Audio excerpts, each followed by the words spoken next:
Hello, welcome to AP Sources Simplified.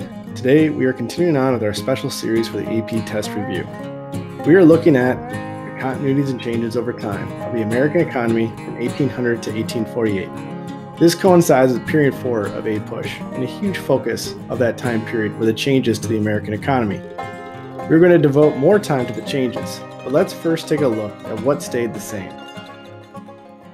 The biggest continuity of the time period was that most Americans were small-scale farmers throughout the time period. We will not see the major shift to cities and factory work until the late 1800s. So while we talk a lot about the changes, keep in mind for most families and Americans, it was business as usual, aside from possibly some new farm tools that we will get into later. In the South, the plantation aristocracy maintained its hold on the best land and owned most of the slaves before and during the explosion of cotton plantations. This is while the poor whites struggled to get by farming on marginal land. In the Northeast, shipping and banking continued to be major industries, and most immigrants settled there in cities or the countryside. Okay, now let's get into all the changes. First, let's go over the influential Clay's American system. Henry Clay, a famous politician from Kentucky who held a lot of sway in Congress. His idea was to interconnect the region's economies and make them dependent on each other. The West could feed the country with wheat, corn, and beef. The South could supply the cotton for northern manufacturers who make products the rest of the country could buy. Another key aspect was building the infrastructure to make this possible. To do this, the government would need revenue, so Clay proposed high tariffs to both protect American manufacturers and raise revenue for infrastructure projects. He also supported a national bank that could provide loans to states and corporations to build canals, roads, and railroads. The bank and tariffs were incredibly controversial, which led to many political battles, but I will cover that in a different video about the Whigs and Jacksonian Democrats.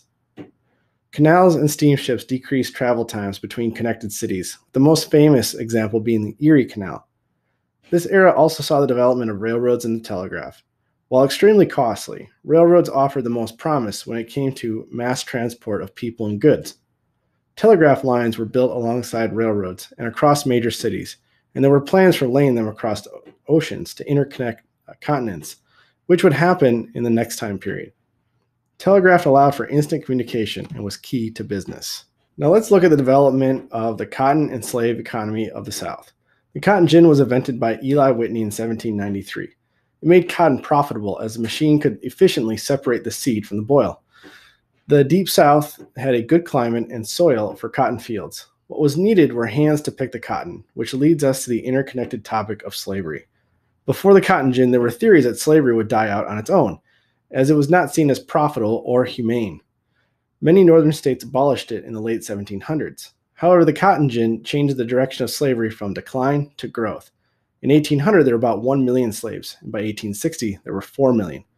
As you probably already know, the growth of slavery and Southern dependence on it will lead to tensions between the North and South. Overall, cotton would be known as King Cotton and dominated the South socially, politically, and economically. Let's take a quick look at a few other changes that impacted the economy. Factory systems in the North sprung up by nearby rivers. They utilized the current of a river with water wheels to power new machines like power looms and spinning jennies that churned out yarn and clothing. These factories typically employed young women, which gave them some opportunity.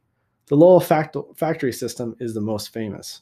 The last development we will look at is the reaper and plow. Both of these quickly became key farm equipment, especially in the West where the sod was thick.